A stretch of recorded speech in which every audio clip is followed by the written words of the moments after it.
नवीद, मेरी आवाज़ आपको आ रही है? बेटा मेरी क्लास है, तो आप क्लास के बाद मुझे मिलेगा। जी जी, कैसे हैं आप लोग? सब लोग खैरियत से हैं? जी मैं बिल्कुल ठीक ठाक, शुक्र अल्लाह का। That's great. चलें जी, सब इंस्पेक्टर साहबान, पुलिसिए जो है ना आज हमारे साथ हैं। तो मेरे साथ शायद आप लोगों का ओरिएंटेशन सेशन हुआ था, और उसके बाद जो जीके वाला और करंट अफेयर वाला पार्ट है वो मेरा आप लोग के साथ होना है। तो मुझे ये बताएं कि मेरे साथ कोई क्लास तो नहीं हुई शायद अभी तक आप लोग की जीके की? कोई भी चीज़ हमने नहीं पढ़ी अभी तक? ऑल राइट, ठीक है ठीक है। आवाज़ नहीं आ रही है किसी बच्चे को हमारी? मोहम्मद रमज़ान को आवाज़ नहीं आ रही है? ठीक है मोहम्मद रमज़ान मेरा बच्चा, आपको अपना माइक ठीक करना है, अपना जो ऑडिबल आपका स्पीकर्स हैं वो ठीक करने हैं। पहली क्लास है, चले गुड हो गया। बस ठीक है, आज हम इंशाल्लाह जीके को स्टार्ट करते हैं एक साइड से, और जीके का एक पैटर्न डिस्कस करते हैं कि हमने जीके को पढ़ना कैसे है। और जीके की क्लास में एक दिन भी अगर आप लोग लेट हुए, या एक दिन भी आपने अगर जीके क्लास मिस की, तो फिर अगला जो नॉवल है या जो स्टोरी है पूरी वो समझ नहीं आएगी। दुनिया कहाँ से शुरू हो रही है, दुनिया कहाँ ख़त्म हो रही है, दुनिया में क्या क्या है, दुनिया में लार्जेस्ट क्या है, स्मॉलेस्ट क्या है, दुनिया में और कितनी चीज़ें हैं जिनको हमें देखने और पढ़ने की ज़रूरत है। और उसके बाद जब हम एमसीक्यूज़ पढ़ेंगे दुनिया के हवाले से, जीके के हवाले से, वो एमसीक्यूज़ जिसमें geography, continents, oceans, islands, bays, peninsulas, ये सारी चीज़ें जिस जिस जगह पे आएंगी, तो ये सारे एमसीक्यूज़ हमारे आते हैं। इन एमसीक्यूज़ को किस तरह से हम कवर करते हैं और किस तरह से इजी कर लेते हैं अपने लिए। आप लोगों ने बहुत सी और बुक्स पढ़ी होंगी। रिमशा कह रही है कि वॉइस डिस्टॉर्शन है। अच्छा, मेरे सिग्नल्स वीक आ रहे हैं। मुझे ये बताएं कि वॉइस डिस्टॉर्शन अभी भी बाकी बच्चों को भी फेस कर रहे हैं फेस, या सिर्फ एक दो बच्चों का इशू है?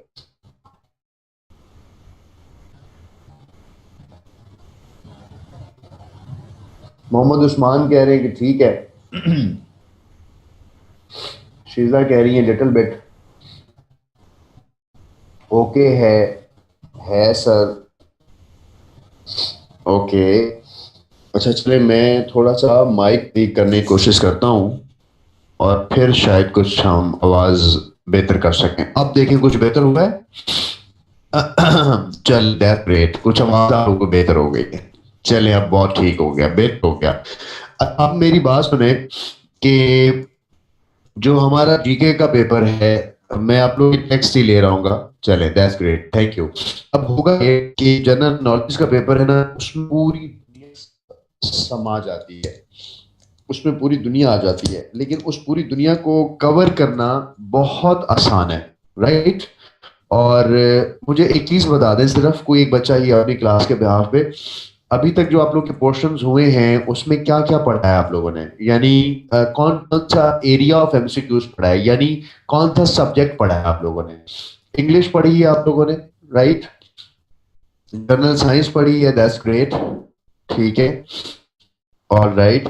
इंग्लिश ठीक है, मैथ्स मैथ्स भी है आपके पेपर में, मैथ्स पढ़ा है आप लोगों ने। इस्लामिक स्टडीज भी हो गई, दैट्स ग्रेट, ठीक है। Biology, chemistry and astrology, that's great, चलो ठीक हो, बेहतर हो गया। अब मैं ना जो एस्ट्रोलॉजी और मिस आयशा सेठी के साथ शायद आप लोग की क्लासेस हुई होंगी, टेक्टोनिक प्लेट्स, अर्थक्वेक और इस सारे कॉन्सेप्ट के हवाले से। अच्छा, मैथ्स नहीं हुआ अभी, राइट? कंप्यूटर भी होगा इंशाल्लाह, नो वरीज, कंप्यूटर होगा, मैथ्स भी, मैथ्स के 3-4 सेशंस ही होंगे सर अजहर के साथ इंशाल्लाह। आप लोग का बेहतरीन हो जाएगा maths, no worries. Computer, all right, computer होगा इंशाल्लाह। आसिफ, कोई परेशानी नहीं लेनी, कंप्यूटर आपकी इंशाल्लाह पेपर से पहले पहले ही होगा और अच्छा कवर होगा। आप लोगों ने एक काम करना है मेरी क्लास लेने से पहले, और इस सीक्वेंस को समझना है जो मैं लिखवाने लगा हूँ और जो मैं आपको भी याद करवाने लगा हूँ। सीक्वेंस ये होगा कि आप लोगों ने एक रजिस्टर जो है अलहदा से, ये जीके की जो मेरे आपके साथ ऑलमोस्ट कोई 8 से 10 लेक्चर्स होंगे, and I sure, I guarantee कि आप इसके बाद एटलीस्ट दुनिया के हवाले से जो एमसीक्यूज आते हैं उनमें से बहुत से एमसीक्यूज को अच्छा सॉल्व कर सकोगे, एक चीज। दूसरी बात ये कि उन एमसीक्यूज के हवाले से आपका जो कॉन्सेप्ट्स हैं वो बहुत अच्छे हो चुके होंगे, और अगर कोई एमसीक्यूज नहीं आता उसको रिलेट भी कर सक रहे होगे कि यार इसका जवाब ये बनता है। और अगर कोई एमसीक्यूज तुक्का भी मारोगे तो बेहतर तुक्का भी मार सकते होगे। तो ये तीन चार ऑप्शंस जो हैं हमारे, हम आपको इसमें दे रहे हैं इंशाल्लाह। लेकिन हमने करना क्या है?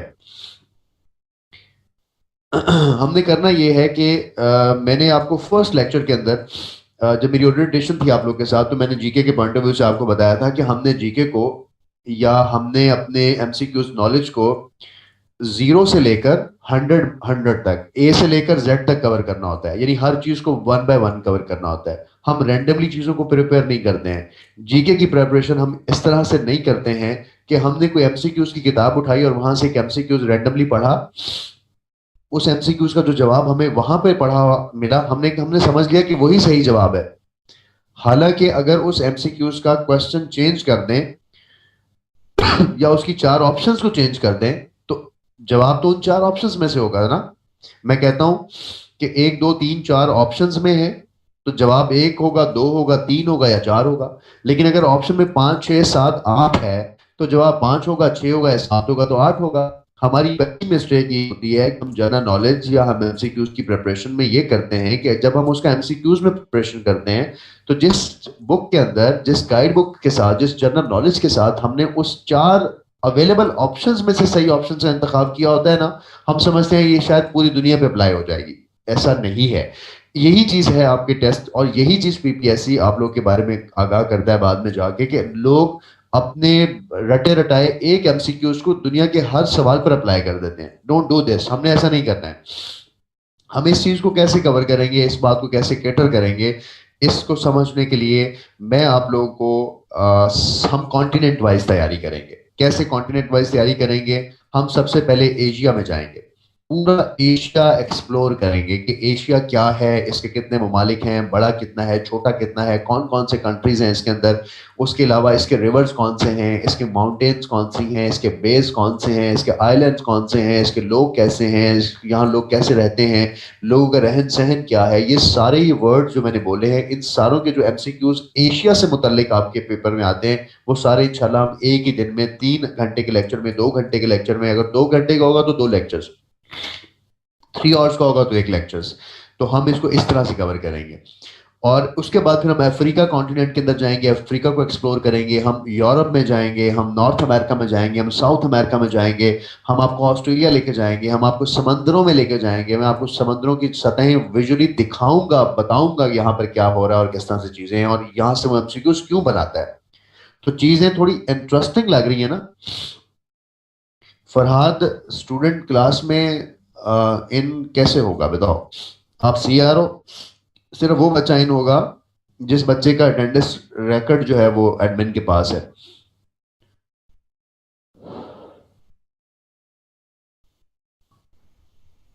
Alright, thank you. अच्छा, मैं कह रहा हूं कि ये सारा जो हमारी ये सेशंस हैं, जो जीके के सेशंस हैं, आपको इंटरेस्टिंग लग रहे हैं ना? कि हम दुनिया को देखने जा रहे हैं।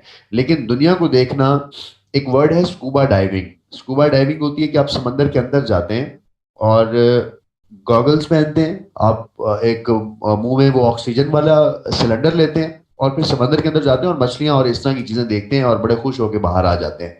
तो एक एडवेंचरस सी चीज है ये।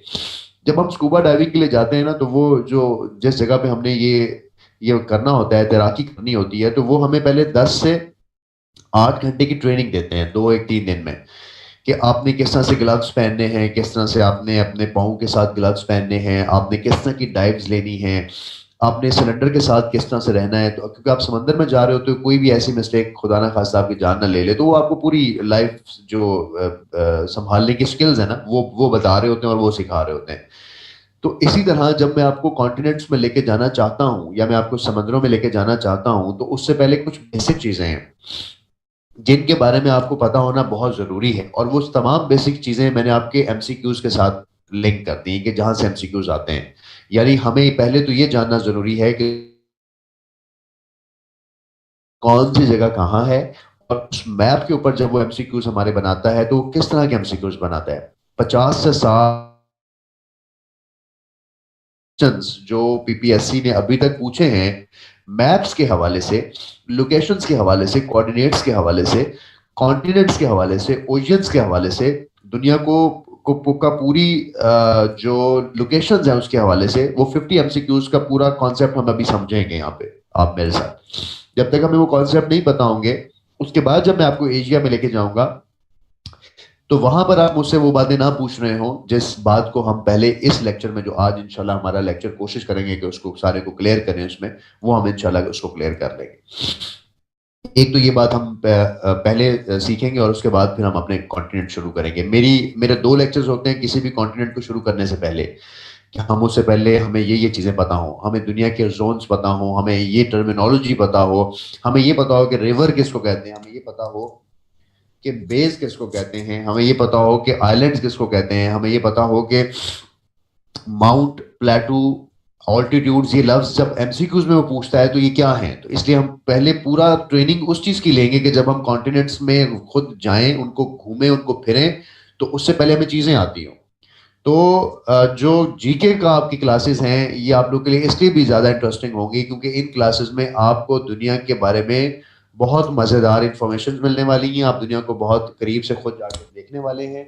आपको दुनिया के बारे में वो तमाम रटे रटाए एमसीक्यूज जो आपने पहले से किए होंगे, वो अब नहीं आपको करने पड़ेंगे। होपफुली मैं एड्रेस कर चुका कि हम क्या करने जा रहे हैं इस क्लास में। All clear? सबको क्लियर है? राव मुसद्दिक का जवाब मैं यहां तो दे दूंगा, लेकिन मेरी क्लास का एक रूल है कि जिस वक्त मैं जो पढ़ा रहा हूंगा, हम सिर्फ उसी से मुतालिक सवाल करेंगे। जो आपके बाकी सवाल हैं, वो सवाल आपके एक लेक्चर खत्म होने के बाद या दरमियान में जब ब्रेक होगी, आप उस वक्त करेंगे। राइट? इस तरह आप पूरी क्लास का टाइम गलत साइड पे यूटिलाइज करते हैं। और अभी जब मैं आपको जीके की चीजें बता रहा हूं, उससे पहले अगर ये बता देता हूं कि आपके पेपर कब होंगे, तो मुझे बताएं जरूरी क्या है। थोड़ा सा अपना भी ख्याल करें। ऑनलाइन क्लासेस के जो पैटर्न्स हैं वो बिल्कुल डिफरेंट हैं। हम ऑनलाइन क्लास में बैठे हुए आपके तमाम चीजों का आंसर देंगे, लेकिन हम उस क्वेश्चन को उस वक्त करेंगे जब मैं ये कहूंगा कि अब हमारा लेक्चर खत्म हो गया, किसी को क्वेश्चन है तो कर ले, तो आप उस वक्त लेक्चर के अलावा के क्वेश्चन जो है ना उस वक्त करेंगे आप। राइट? एक्सपेक्टेड टाइम जो आपकी एमसी इसका है सब इंस्पेक्टर की पोजीशंस का, जब पीपीएससी को पोजीशन अनाउंस करता है तो विद इन 3 मंथ्स उस पर आपका पेपर कंडक्ट हो जाता है। और पेपर कंडक्ट होने के बाद इवन आपके इंटरव्यूज हो जाते हैं, आपकी अपॉइंटमेंट्स भी हो जाती हैं, और आपकी सैलरीज भी कुछ कभी कभी किसी पोस्ट की मैंने देखा है कि वो 3 मंथ्स के अंदर स्टार्ट हो जाती है। राइट? जो भी आपकी लवाजमात हैं गवर्नमेंट के।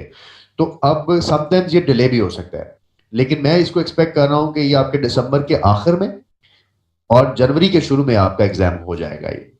राइट? और अगर कोरोना की वजह से कोई डिले होता है तो आप लोग के लिए एज है कि आप उसको और अच्छा तैयार कर लो। अब हम आते हैं वापस कि आज हमने क्या पढ़ना है। मैं इसके लिए अपनी वीडियो खत्म करूंगा और आप लोगों के साथ एक व्हाइट बोर्ड शेयर करूंगा, और उस व्हाइट बोर्ड पे मैं कुछ चीजें आपको बताऊंगा। आप लोगों ने इसको साथ साथ मेरे बनाना है। आप लोगों को सबको व्हाइट बोर्ड इस वक्त नजर आ रहा है? जो भी क्वेश्चन होंगे आप साथ साथ यहाँ पे लिखते जाएंगे और उसको हम एड्रेस करते जाएंगे। आपको व्हाइट बोर्ड नजर आ रहा है सबको? Alright, that's great. तो आप लोगों ने क्या करना है कि एक पेज निकाल लेना है, और उस पेज पे जो चीज मैं यहाँ ड्रॉ करता जाऊं, जिस जिस तरह बताता जाऊं, आपने साथ साथ उसको नोट डाउन करते रहना है। सबसे पहले आप लोगों को ये पता है, मैं एक चीज बताऊंगा आपको कि अगर मैं ये कहूं कि यूनिवर्स, कायनात, आप में से बैठा हर बच्चा इस वक्त घर में किसी भी जगह पे बैठा हुआ है, आप जिस घर में बैठे हैं उस घर के बाहर कोई मोहल्ला है, कोई सोसाइटी है, उस मोहल्ले के बाहर कोई तहसील है जिस तहसील का आप हिस्सा हैं, उसका कोई जिला भी होगा। आप गुजरांवाला से बैठ के क्लास ले रहे हैं, आप डीजी खां से बैठ के क्लास ले रहे हैं, आप फैसलाबाद से क्लास ले रहे हैं, आप लाहौर से क्लास ले रहे हैं, आप 36 ज़िले हैं पंजाब के किसी भी ज़िले में, या बाहर कहीं बैठ के भी क्लास ले रहे हैं, आप उस जिस ज़िले में हैं तो आप पंजाब के प्रोविंस में बैठे हुए हैं। आप पंजाब के प्रोविंस में बैठे हुए हैं तो इसका मतलब है कि आप पाकिस्तान के अंदर कहीं बैठ के क्लास ले रहे हैं। अगर आप पाकिस्तान में कहीं बैठे हैं तो इसका मतलब है कि पाकिस्तान से मुंसलिक बाकी जो मुल्क हैं, जब उन ममालिक को भी देख लें तो हमें लगता है कि आप एशिया में कहीं बैठे हुए हैं। ऐसा लगता है ना? अगर आप एशिया में कहीं बैठे हुए हैं तो ऐसे लगता है कि आप प्लेनेट ऑफ अर्थ पर हैं कहीं पे। अगर मैं इस प्लेनेट ऑफ अर्थ से भी आपको आपकी लोकेशन को ढूंढूं और बड़ा करूं आपकी लोकेशन को, तो बेटा आप सोलर सिस्टम के अंदर हैं। उस सोलर सिस्टम के अंदर जहां सूरज है और बाकी 9 सियारे हैं, और आप एक सियारे के अंदर जिस जो कि जमीन है वहां बैठे हैं। अब जब मैंने सोलर सिस्टम की बात शुरू की ना, यहां से मैं कायनात का लफ्ज, यूनिवर्स का लफ्ज शुरू कर रहा हूँ, एस्ट्रोलॉजी का लफ्ज शुरू कर रहा हूँ, जो आपको मिस आयशा ने पढ़ाया है। तो जब आप एस्ट्रोलॉजी में चांद, सितारे और बाकी कहकशाएं और गैलेक्सीज में चले जाते हैं, तो हम एक गैलेक्सी के अंदर बैठे हैं, और एक गैलेक्सी जिसके अंदर हमारे सोलर सिस्टम की तरह के कई हजार जहान हैं एक गैलेक्सी के अंदर। तो जब मैं दुनिया को थोड़ा सा और बड़ा करके देखने की कोशिश करता हूं, तो उस दुनिया के अंदर बहुत सारी गैलेक्सीज जैसे सिस्टम्स हैं। और ये है पूरी दुनिया, ये है पूरा जहान, ये है पूरी कायनात, ये है पूरा यूनिवर्स। तो यूनिवर्स की सारा नॉलेज के बिग बैंग थ्योरी, हमारी दुनिया, ये पूरा जहां कैसे आबाद हुआ, कैसे इस पे ब्लास्ट हुए, कैसे यहाँ सूरज बना, कैसे यहाँ डस्ट बनी, कैसे यहाँ रोशनी आई, कैसे यहाँ पानी आया, कौन कौन से पर्टिकुलर्स हैं, कहाँ पे स्पेस है, ये सब चीजें, ये सारे जो कॉन्सेप्ट्स मैंने आपको दिए हैं, इन सारे कॉन्सेप्ट्स को अगर मैं वापस लेके आऊँ आपको, तो एक बड़ी कायनात, उसके अंदर बहुत सारी गैलेक्सीज, गैलेक्सीज के अंदर बहुत सारे सिस्टम्स, हमारे उसके अंदर सोलर सिस्टम, सोलर सिस्टम के अंदर हम खुद प्लेनेट ऑफ अर्थ तक हम पहुंचे हैं। प्लेनेट ऑफ अर्थ से पहले का जो पोर्शन है वो यूनिवर्स का है, और यहां से आपके वो एमसीक्यूज बनाता है। कैसे एमसीक्यूज बनाता है, जो मिस आयशा ने आपको पढ़ाए हैं, वो एमसीक्यूज बनाता है कि आपके सोलर सिस्टम के अंदर कौन कौन से सितारे हैं, कौन सा नीला है, कौन सा पीला है, कौन सा गर्म है, कौन सा दूर है, कौन सा छोटा है, कौन सा बड़ा है, राइट ना। जमीन और मरीख की कैसे हैं, किसके कितने मून हैं, किसके कितने चांद हैं, तो ये आपने यूनिवर्स में तैयार करना है। मेरा जो पार्ट है जीके का आपके साथ, वो यूनिवर्स से आगे इसका है, यानी मैंने आपको प्लेनेट ऑफ अर्थ, जो कि हमारी जमीन है, प्लेनेट ऑफ अर्थ मैंने आपको यहां से पढ़ाना है, राइट। तो प्लेनेट ऑफ अर्थ में जाने से पहले प्लेनेट ऑफ अर्थ के अंदर हमने क्या क्या देखना है।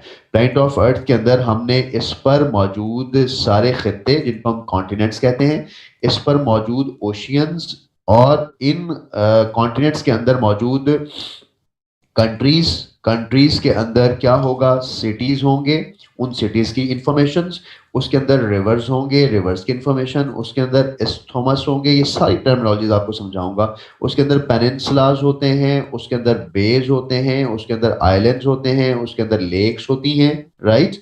तो ये सारी इंफॉर्मेशन हमने प्लैनेट ऑफ अर्थ की कवर करनी है। तो प्लैनेट ऑफ अर्थ में जाने से पहले और भी बहुत सारी इंफॉर्मेशन ETC जो हम इसमें कवर करने जा रहे हैं, जो कि हमारा ये geographical portion of GK cover करेगा। ऑल क्लियर ना, कि हमने क्या करना है, आपने मेरे साथ क्या करना है। तो आप लोग के पास एक स्केच हो कि हमने इसको ये कवर करना है। तो दूसरे लफ्जों में आपने मेरे साथ कॉन्टिनेंट्स ऑफ अर्थ सारे छानने हैं, और उसके बाद आप ये कहोगे कि मुझे प्लेनेट ऑफ अर्थ के मुतालिक कोई एमसीक्यूज पूछे, मुझे सारे आते हैं। तो जो प्लेनेट ऑफ अर्थ के बाद स्पेस और जो यूनिवर्स और जो उसमें केमिकल और बायोलॉजिकल चीजें हैं, वो आपको बाकी मेंटोर्स ने अपने जनरल साइंस के पोर्शंस के अंदर आपके साथ कवर करनी है। तो हम जब प्लेनेट ऑफ अर्थ की बात करते हैं, तो आप लोगों ने दुनिया का नक्शे याद किए होंगे। मैं नहीं समझता कि हम प्लेनेट ऑफ अर्थ पे बात करने से पहले अगर हमें नक्शा नहीं आता है, अगर हमें मैप का नहीं पता है, तो हमें चीज़ों का नहीं पता चलेगा। हमें चीज़ों का कैसे पता चलेगा। तो सबसे पहले आप लोगों ने एक पेज अपने पास रखना है, और इस पेज पे जो कुछ मैं ड्रॉ करता जा रहा हूँ आपने मेरे साथ बनाते जाना है। आप लोग को नक्शे और चीज़ें पहले से आती होंगी, लेकिन जैसे मैंने आपको करवानी है, आपने सिर्फ इसको ऐसे करना है क्योंकि हमारे एमसीक्यूज में ये इस तरह से आनी है, राइट ना। तो मैं यहाँ पे कुछ सर्कल्स लगाऊंगा, आपने ये सर्कल्स मेरे साथ लगाने हैं। ये देखें, ये मेरे मैप के ऊपर कुछ चीजें बना रहा हूँ। जैसे जैसे गोल दायरे मैं लगाता जा रहा हूँ, लंबे सीधे, आप वैसे वैसे इस पे गोल दायरे लगाते जाएं मेरे साथ। और इस तरह के जो ये मैं गोल दायरे और ये चीजें मैंने सारी लगाई हैं, कहीं कुछ छोटा वो गोल दायरा लगाया, कहीं बड़ा लगाया, और ये मैं अब गेंडे की शक्ल की कोई चीज बना रहा हूँ, ये वाली। और उसके बाद मैंने बेटा ये वाली चीज बनाई है। अब ये जो मैंने आपके सामने 1 2 3 4 5 गोल दायरे लगाए हैं ना, ये हमारी सारी दुनिया है, ये हमारा सारा प्लेनेट ऑफ अर्थ है। हमारे सारे एमसीक्यूज इन्हीं 5 गोलों के अंदर मौजूद है। पता नहीं आप लोग मुझे सुन रहे हैं कि नहीं सुन रहे। आतिफ, रिमशा, सुभान, उमर, हसन, बख्तावर। ऑल राइट, सुन रहे हैं, वेरी गुड। चलो गुड, लिख भी रहे हो ना साथ साथ, यानी साथ साथ जो ड्रॉ कर रहे हो वो भी कर रहे हो ना, बिल्कुल ठीक, चलो गुड है। अब अगर हम दुनिया में या अपने पेपर के ऊपर कोई भी चीज ड्रॉ करें, ठीक है, बेहतर हो गया, कोई भी चीज अगर हम ड्रॉ करें, तो एक रूल ये है कि जब भी हम कोई चीज पेज पे ड्रॉ करते हैं तो उसके बेटा हमेशा ऊपर क्या होता है, नॉर्थ, NORTH, नॉर्थ। नीचे क्या बेटा होगा, हमेशा साउथ। और उसके इस डायरेक्शंस के अकॉर्डिंगली इधर क्या होगा बेटा, ईस्ट। और इधर मेरा बच्चा क्या होगा, वेस्ट। बिल्कुल ठीक है, साथ साथ लिख रहे हैं हसन, हसन बड़ी अच्छी बात है। साथ साथ लिखते जाओगे, कॉन्सेप्ट्स क्लियर होते जाएंगे। जहां जिस बच्चे को जो छोटा सा भी कॉन्सेप्ट ना क्लियर हो, मुझसे आपने क्लियर करना है, वो आपका एक MCQ का नंबर होता है। तो मेरी कोशिश होती है कि मैं हर उस बच्चे को साथ लेके चलूं जो जिंदगी में पहली दफा चीजों को पढ़ रहा है, और वो बच्चे जिन्होंने ऑलरेडी चीजें पढ़ी हैं उनको चीजें रिफ्रेश भी हो जाएंगी। तो नो वरीज, हम इंशाल्लाह इसको अच्छा कवर करेंगे। आप सब लोगों ने बस साथ साथ टैली करती जानी है चीजें। जैसे मैंने नॉर्थ, वेस्ट, ईस्ट, साउथ की चीजें लगाई हैं मेरा बच्चा, इसको अगर मैं यूं कहूं कि इसको मैं दरमियान से एक लाइन लगा देता हूं, ये लाइन लगा देता हूं, राइट। और मैं इस लाइन को का कलर थोड़ा चेंज करता हूं, और ताकि हम इस लाइन पर ये लाइन लगा, ये मैंने एक रेड लाइन लगाई है बहुत बड़ी सारी, इंशाल्लाह आतिफ। तो ये जो मैंने बड़ी सारी लाइन लगाई है, तो बेसिकली मैंने इस पेज के ऊपर दो हिस्से बना दिए। एक ऊपर वाला हिस्सा जो कि क्या कहलाता है बेटा, नॉर्थ पूरे का पूरा। और एक बेटा नीचे वाला सारे का सारा हिस्सा जो क्या कहलाता है, साउथ। ठीक है ना। अब मैंने जो गोल दायरे बनाए हैं, इन गोल दायरों को मैं कुछ नाम देने लगा हूं।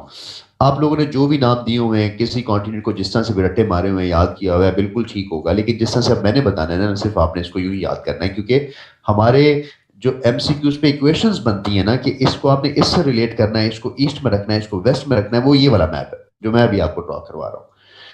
तो आप लोगों ने अमेरिका, अमेरिका का नाम सुना हुआ है ना, अमेरिका कोई चीज का नाम है। तो अमेरिका क्या है, ये जो लेफ्ट साइड पे ये गोल दायरा बनाया है हमने, सैयद फरहान, और उसके नीचे जो बेटा ये वाला जो मैंने लंबा सा गोल दायरा बनाया है, इन दोनों को मेरा बच्चा अमेरिकाज कहते हैं। तो अमेरिका बेसिकली एक कॉन्टिनेंट्स कॉन्टिनेंट्स हैं जिनको अमेरिकाज कहा जाता है। समझ गए ना। तो ये है बेटा मेरा बच्चा अमेरिकाज, दोनों अमेरिका। कौन कौन से अमेरिका, ये वाला भी अमेरिका और ये वाला भी अमेरिका। अब आप लोग माशाल्लाह दोनों सारों ने एक बात को थोड़ी देर पहले मेरे साथ समझाया कि ऊपर वाली हर चीज को हम क्या कहते हैं, नॉर्थ कहते हैं। तो ऊपर वाला बेटा कौन सी, जो ऊपर वाला गोल दायरा है वो नॉर्थ अमेरिका हो गया, गुड फरहान।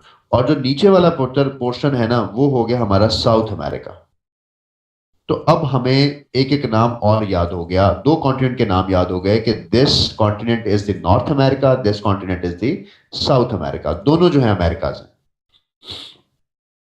और राइट, अगर ये दोनों साउथ और नॉर्थ अमेरिकाज हैं, तो जो मेरे राइट साइड पे एक बहुत बड़ा सारा मैंने गोलदारा बनाया है, इसके अंदर ना मेरा बच्चा, इसके अंदर दरमियान में एक हल्की सी लाइन लगा रहा हूं मैं, ये इस तरह से। इस लाइन को मैं किसी और कलर से लगाता हूं, ये एक मैंने लाइन लगा दी दरमियान में, ठीक है। ठहरिए जरा, ये एक लाइन लगा दी। इस लाइन लगाने के बाद ये जो जगह है ये यूरोप बन जाती है, और ये जो जगह है वो एशिया बन जाती है। ठीक है, तो ये हमारे कॉन्टिनेंट्स की जगह हैं। अब एशिया और यूरोप मोस्टली इन नॉर्थ में है। मेरा मैप थोड़ा सा, मेरी ड्राइंग क्योंकि बहुत अच्छी है, इसलिए मेरे मैप में कुछ चीजें आगे पीछे भी होंगी, लेकिन मैं आपको भी रियल मैप भी दिखाऊंगा इस कॉन्सेप्ट को दिखाने के बाद, फिर आप उसके साथ इसको टैली कर लोगे। ये जो बीच नीचे गैंडे की शक्ल है, ये है अफ्रीका। जैसे गैंडे की सींग होता है ना सर पे, यहाँ पे देखो ये सींग है इसके बना हुआ, ये सींग होता है, इसको हॉर्न ऑफ अफ्रीका भी कहते हैं इस जगह। तो अफ्रीका, ये पूरा कॉन्टिनेंट अफ्रीका है हमारा। और इसके साथ अगर मैं ये वाला कॉन्टिनेंट की बात करूं, तो this continent is called Australia. ये ऑस्ट्रेलिया मेरा बच्चा। अब हमने जितने भी कॉन्टिनेंट्स अभी तक याद किए हुए हैं, फलाना फलाना फलाना, आपने बस इसकी लोकेशन याद रखनी है कि जब हम लाइन या पेज पे ड्रॉ करेंगे, ऊपर नॉर्थ अमेरिका, साउथ अमेरिका, और किस साइड पे। आप लोगों ने एक नाम सुना है ना कि हम मशरकी लोग हैं, तो ये जो साइड है बेटा राइट साइड पे, ये ईस्ट साइड है। ये ईस्ट साइड है, राइट साइड, और इसके इस साइड पे ईस्ट है, तो इस साइड पे बेटा क्या है, इधर वेस्ट होगा फिर। तो ईस्ट और वेस्ट जो है वो इस साइड पे है। अब आप लोग को पता है पाकिस्तान किधर है? पाकिस्तान के बारे में लोग कहते हैं कि साउथ एशिया के अंदर है। तो ये जो मैंने राइट साइड पे ऊपर लेफ्ट साइड पे मैंने नॉर्थ साउथ ईस्ट बनाए हैं, तो ये बेटा ये जो मैंने चार कोने किसी भी जगह पे ला के रखूं ना, किसी भी जगह ला के रखूं, तो ये इसके भी नॉर्थ साउथ ईस्ट और वेस्ट होंगे। जैसे नॉर्थ अमेरिका के ऊपर जिस जहां पे इस वक्त मेरा कर्सर है, यहां पे सारे अपनी आंखें लेके आओ, इस जगह पर इस नॉर्थ अमेरिका का भी एक नॉर्थ है, ये वाली जगह, इस नॉर्थ अमेरिका का भी एक साउथ है, इस नॉर्थ अमेरिका का भी एक ईस्ट है, इस नॉर्थ अमेरिका का भी एक वेस्ट है। ऐसा होगा ना? इसी तरह पूरी दुनिया का ये वाला पोर्शन ईस्ट है, पूरी दुनिया का ये वाला पोर्शन वेस्ट है, पूरी दुनिया का ये वाला पोर्शन नॉर्थ है, पूरी दुनिया का ये वाला पोर्शन साउथ है। तो दुनिया के इस तरह से भी लोकेशंस हैं। तो जब मैं ईस्ट एशिया में आता हूं, तो जब मैं एशिया के अंदर आता हूं, तो एशिया के भी बेटा दो हिस्से हैं। ऊपर वाला हिस्सा जो एशिया का कहलाएगा वो नॉर्थ एशिया कहलाएगा, और नीचे वाला क्या कहलाएगा, साउथ एशिया कहलाएगा। तो आप लोगों को पता है कि हमारा जो पाकिस्तान है वो भी साउथ एशिया के अंदर है। तो पाकिस्तान की लोकेशन तो हमारी कहीं यहाँ बन रही होगी। तो हमारा जो पाकिस्तान है उसकी लोकेशंस भी हमने बना ली कि हमारा पाकिस्तान इस जगह पे किस जगह पे होगा। अब एक बात समझिएगा कि यहाँ पे हमारा पाकिस्तान है, और इस पाकिस्तान से कितना दूर है अमेरिका, इस पाकिस्तान से कितनी दूर है यूरोप, राइट? इस पाकिस्तान से किस साइड पे है अफ्रीका, नीचे की साइड पे। इस पाकिस्तान से कितना दूर है साउथ अमेरिका, इस पाकिस्तान के बिल्कुल नजदीक होगा ऑस्ट्रेलिया। ऐसे ही होगा ना? तो हमने अपने मैप के ऊपर इन जगहों की डिस्टेंसिंग, इन जगहों की लोकेशंस को भी दिमाग में रखेंगे जब हम इस मैप को समझेंगे कि हमारे हमसाए में कौन रहता है, किसके साथ हमने अपने एमसीक्यूज को जोड़ना है, और फिर उसके साथ हमने उसके कोलैबोरेशंस और उसके एमसीक्यूज और करंट अफेयर के एमसीक्यूज भी ऐसे ही हमारे सॉल्व होंगे। अब जबकि हमने ये लोकेशंस अभी सिर्फ मैंने लोकेशंस ढूंढी हैं अभी तक कि कौन सा कॉन्टिनेंट किस जगह पर है, और किसको हम ईस्ट में कह रहे हैं, किसको हम वेस्ट में कह रहे हैं, कौन सा नॉर्थ में है, कौन सा साउथ में है। इस चीज को जो अभी मैंने बताया, इस पे किसी का कोई क्वेश्चन है?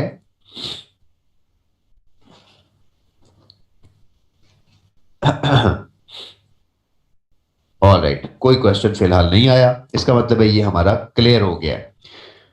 ऑलराइट, ऑल क्लियर ना? तो अब मैं आपको एक चीज बताता हूं। ये जो मैंने आपके सामने एक लाइन लगाई थी रेड कलर की, मैं इस लाइन के कुछ नाम रखना चाहता हूं। मैं इस लाइन को कहना चाहता हूं कि ये लाइन जो है, इस लाइन को राव तैयब, जो डायग्राम आप लोग के सामने है इसके मुताबिक तो हम ये कहेंगे 6 हैं। मोहम्मद इब्रार, अभी ईस्ट वेस्ट का पता चल जाएगा आपको। अभी हम जा रहे हैं उस तरफ, इस तरफ जा रहे हैं कि कैसे पता चलेगा। सईद फरहान कह रहे हैं 7 हैं, तैयब कह रहे हैं 6 हैं। ये बड़े मसले मसाइल हैं हमारी जिंदगी में, लेकिन हम इसको सॉल्व करते हैं कि ये बात क्या है। आप लोगों ने 6-7 को याद रखने से बेहतर है कि यूं ही याद रखना है कि कौन कहाँ है। लेकिन मैं आपको इसका एक फॉर्मूला और आसान चीज बताता हूँ कि आप लोग ये बात कैसे समझ आएगी। कॉन्टिनेंट है क्या? कॉन्टिनेंट कहते हैं जमीन के किसी ऐसे बड़े हिस्से को जो जब तक कॉन्टिनेंट रहता है, जब तक के ये जो ऊपर वाला गोल दायरा है और ये जो नीचे वाला लंबा सा लंबूतरा है, साउथ अमेरिका और कॉन्टिनेंट, नॉर्थ अमेरिका और कॉन्टिनेंट, ये दोनों जब तक कॉन्टिनेंट हैं, जब तक के इनके दरमियान पानी नहीं आ जाता बहुत बड़ा सारा। यानी अगर ये गोल दायरा चलकर इसके साथ टच हो जाता, जो कि टच होता भी है, यानी गोल दायरा इसके साथ मिल जाता, या हम कहते हैं कि ये पूरे का पूरा लंबूतरा हो जाता, तो हम ये कहते हैं कि एक कॉन्टिनेंट है। ये 2 कॉन्टिनेंट क्यों हुए? क्योंकि इनके दरमियान जो है वो खला आ गया। अब मैं आपको एक कॉन्सेप्ट समझाने लगा हूं। इस कॉन्सेप्ट को जरा बड़ा अच्छे तरीके से समझना है आपने, और आप लोग को ये मुद्दा ही क्लियर हो जाएगा कि अच्छा ये वाली बात यूं होती है। अगर मैं कहूं, आप लोगों ने सुना है कि हमारी दुनिया गोल होती है, आप लोगों ने सुना है, और दुनिया गोल है। मैं दुनिया की एक नई शक्ल आज आप लोगों को दिखाता हूं जो उसकी असल शक्ल है, और वो ऐसी है जैसे कि मैं राइट साइड पे एक तस्वीर बना रहा हूं आप लोगों के साथ। इस तरह के गोल दायरे हैं इसमें। ये जो गोल जमीन है हमारी, अगर मैं इसकी शक्ल थोड़ा सा और अच्छी करके बनाता हूं आप लोग के लिए, तो आप लोग, एक ऐसा वट्टा है जमीन जो इस तरह से है। ये तो गोल नहीं है, लेकिन अगर मैं इसकी शक्ल को आपको इसकी गोलाई दिखाऊं तो आप अभी समझ जाओगे कि जिस जगह पर गहराई थी वहां पर पानी आ गया, जिस जगह पे अंदर खड्डा था वहां पानी आ गया। पानी आने के बाद तो अब आपको लग रहा है कि ये जमीन जो है दूर से एक गोलाई की शक्ल दे रही है। ये देखें, कॉन्सेप्ट सारे क्लियर हो जाएंगे अगर ये बात समझ आ गई। ट्रेंचेस हैं, गड्ढे हैं, खाइयां हैं, और जो ट्रेंचेस हैं वो समंदर बन गए। अब ये जो जगह है ये समंदर है, ये जगह समंदर है, ये जगह समंदर है, ये जगह समंदर है।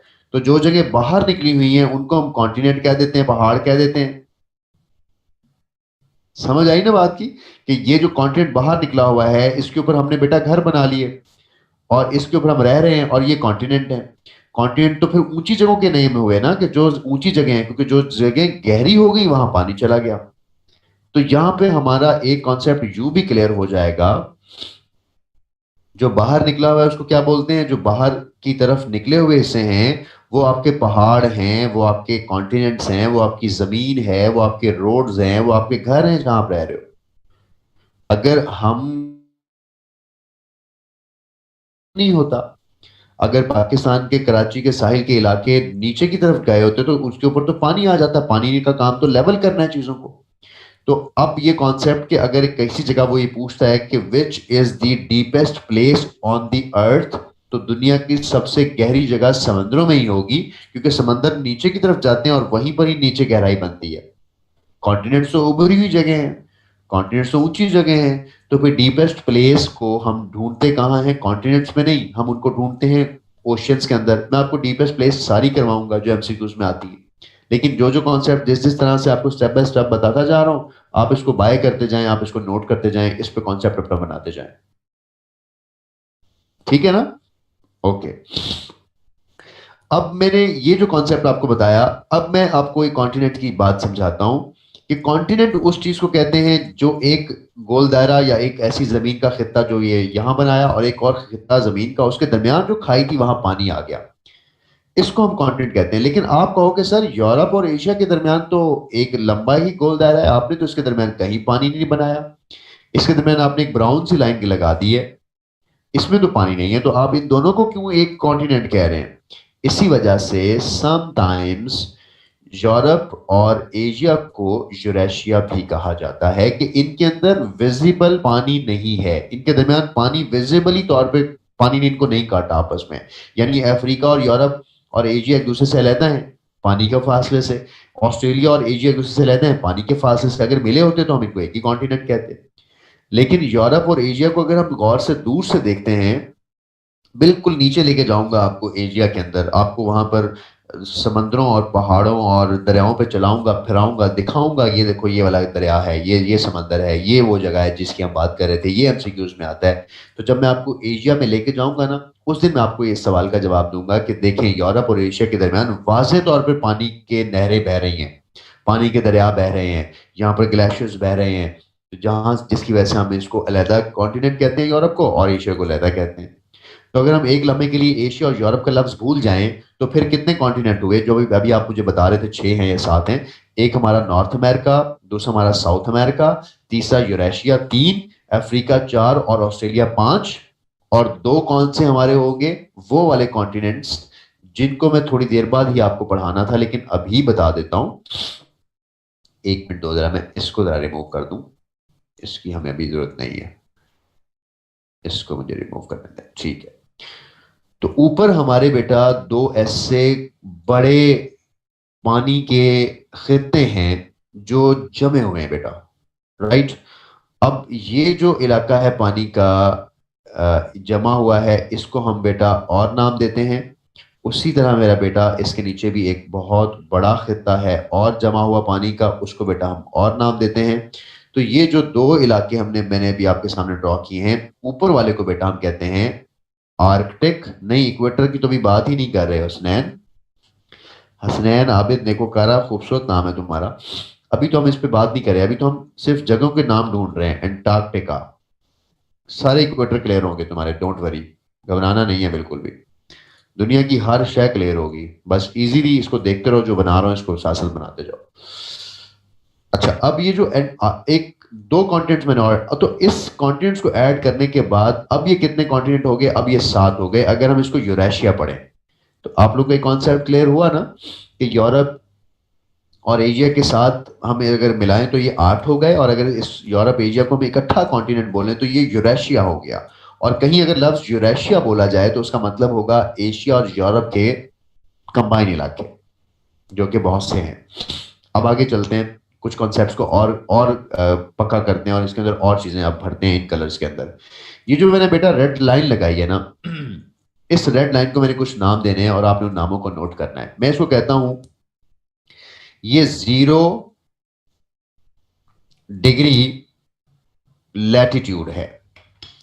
0 डिग्री आपने नोट करना है। जीरो, इसको कहते हैं 0 डिग्री लैटिट्यूड।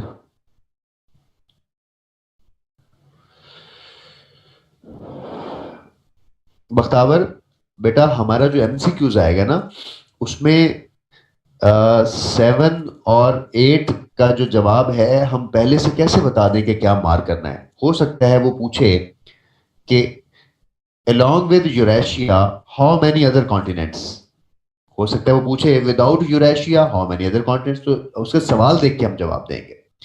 और अगर ऐसा सवाल ही आए कि हाउ मेनी कॉन्टिनेंट्स, तो ऑप्शंस के अंदर 7 होगा, 5 होगा, 3 होगा, 2 होगा, इस तरह की ऑप्शंस होंगी। 6, 7, 8 वाली नहीं होगी।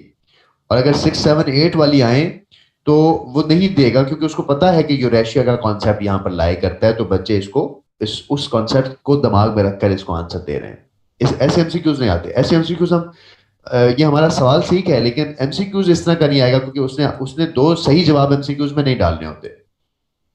तो ऐसे बहुत सारी जगहों पे मैंने जिस दिन आप लोग की फर्स्ट ओरिएंटेशन ली थी और मैंने आपको एक कहा था कि हम अपने ऑब्जेक्टिव की तैयारी ऑब्जेक्टिव में नहीं करते, हम अपने ऑब्जेक्टिव की तैयारी सब्जेक्टिव में करते हैं, कॉन्सेप्ट्स में करते हैं, डिस्क्रिप्टिव में करते हैं, स्टोरी में करते हैं।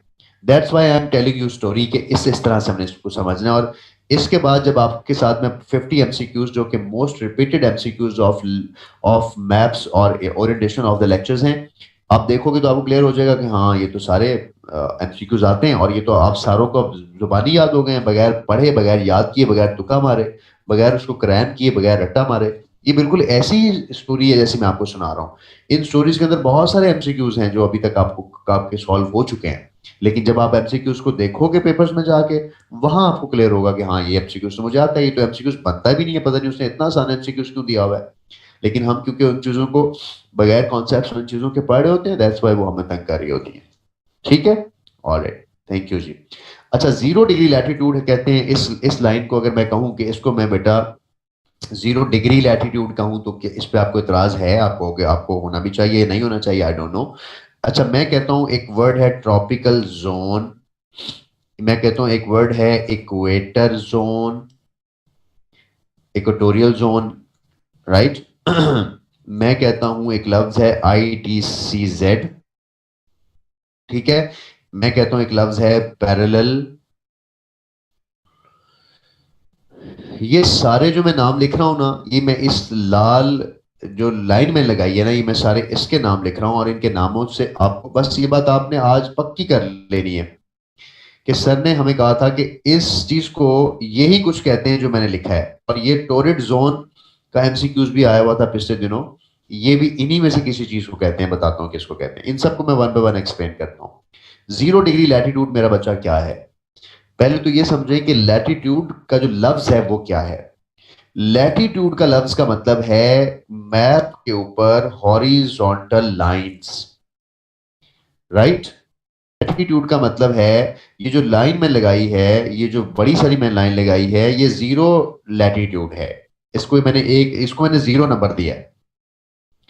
इस लाइन को हम हॉरिजॉन्टल लाइन भी कहते हैं। इस लाइन के इर्द गिर्द के इस लाइन को हम पैरेलल भी कहते हैं। क्यों कहते हैं? कॉन्सेप्ट देता हूं, हर चीज का कॉन्सेप्ट बताऊंगा। उसके बाद इस लाइन को के इर्द गिर्द के इलाके को ट्रॉपिकल जोन कहते हैं, इसके इलाके को इक्वेटर जोन कहते हैं। ये पिंड का वो चौधरी है जिसका ये इलाका है।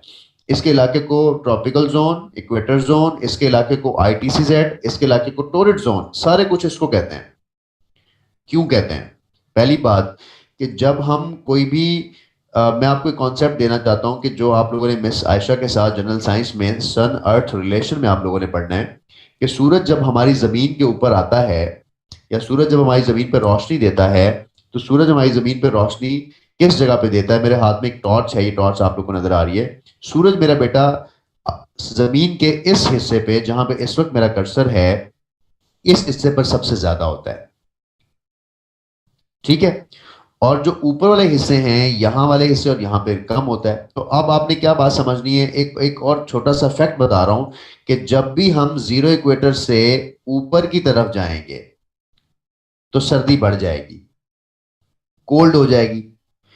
तो जैसे जैसे हम ऊपर जाएंगे कोल्ड बढ़ेगी, और जब हम यहाँ पे होंगे तो यहाँ पर गर्मी होगी, ये हॉट होगा क्योंकि यहाँ पर सूरज ज्यादा है। बिल्कुल इसी तरह जैसे हमारे ऊपर वाला हिस्सा है, हम उस ऊपर वाले हिस्से से नॉर्थ, जैसे हम नॉर्थ में होते हैं, अगर इसी को मैं साउथ की तरफ आ जाऊं तो साउथ में भी बिल्कुल ऐसे ही होगा, सर्दी बढ़ती जाएगी। यानी मैं ये कहना चाह रहा हूं आप लोगों को, ये मैं आपको एक फैक्ट बता रहा हूं कि दुनिया में जो ममालिक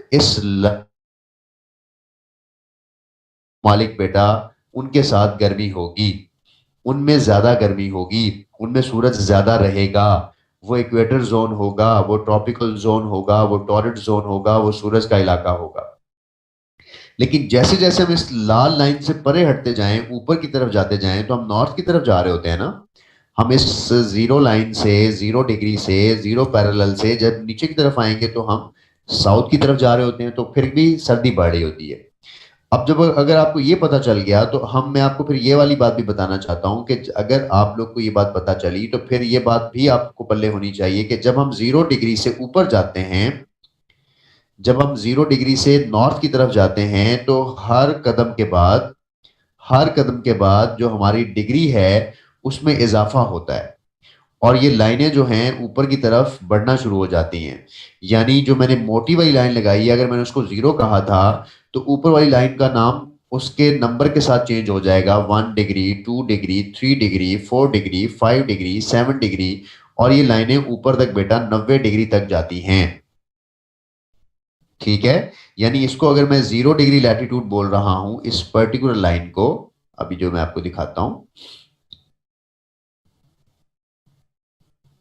ये देखो, ये लाइन जो इसको मैंने 0 डिग्री बोला है, ये जो जिसके साथ मैंने हॉट लिखा है, हमारी जो लाइन है, तो मैंने अगर इसको 0 लिखा है तो 0 से ऊपर क्या होगा, 1 डिग्री होगी, ठीक है। ऊपर चलते जाएंगे तो ऊपर जाके कौन सी डिग्री आ जाएगी, कोई 30 डिग्री का इलाका आ जाएगा।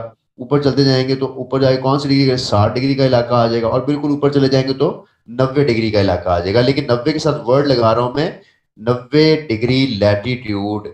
और कौन सा वाला लैटिट्यूड, नॉर्थ वाले लैटिट्यूड। बिल्कुल इसी तरह जैसे हमने इसके साथ लाइंस लगाई हैं मेरा बच्चा, यही लाइंस यहां पर लग रही होती है नीचे की तरफ।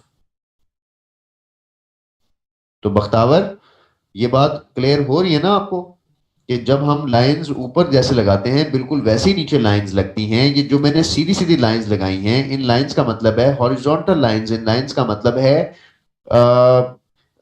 ऐसी लाइंस जो ईस्ट और वेस्ट से आ रही है और एक ईस्ट और वेस्ट से गुजर रही है। तो ये सारी लाइंस कौन सी होंगी, इनको लैटिट्यूड कहेंगे, इनको हम क्या कहेंगे, इनको हम लैटिट्यूड कहेंगे, और इनको हम हॉरिजॉन्टल लाइंस कहेंगे। किसके ऊपर, मैप के ऊपर।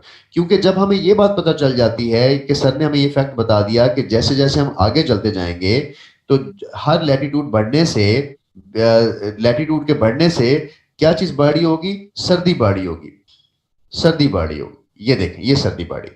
तो अब जैसे जैसे यहां पर बढ़ी थी तो यहां पर साउथ होगा, ऊपर नॉर्थ होगा, तो ये हमारा साउथ। तो आप लोगों ने सुना है ना, पोल, साउथ पोल के ऊपर सर्दी होती है और नॉर्थ पोल पे सर्दी होती है। तो बेसिकली जब हम बिल्कुल नॉर्थ में चले जाते हैं, ऊपर 90 डिग्री पे चले जाते हैं, तो सर्दी बहुत ज्यादा होती है, और जैसे जैसे हम नीचे आते जाते हैं सर्दी कम होती है। अब एक चीज सबने समझनी है कि जो मैंने नॉर्थ अमेरिका का लफ्ज लिखा है, इस नॉर्थ अमेरिका के साथ ये जो लाइन है, इसका ये वाला जो ऊपर वाला हिस्सा है ना बेटा, यहां पर एक मुल्क है कनाडा, और कनाडा के बेटा बिल्कुल नीचे एक मुल्क है USA, और यूएसए के नीचे यहां पर एक मुल्क है, उसका कहते हैं मैक्सिको। तो हमने कुछ मोटे मोटे कंट्रीज के नाम भी याद करने हैं, बाकी हमें सारे सारे साथ साथ याद होते जाएंगे। अगली क्लास में हमने सारे कंट्रीज के मतलब बहुत कुछ पढ़ना है। तो मैंने अभी सिर्फ आपको एक चीज बताई कि जो यूनाइटेड स्टेट्स ऑफ अमेरिका है, जिस अमेरिका को आप गालियां देते हैं, जो अब जहां पे इलेक्शन हुआ है, जहां पे ट्रंप था, जहां पे ओबामा था, वो कौन सा वाला अमेरिका है? वो नॉर्थ अमेरिका के अंदर एक मुल्क का नाम है।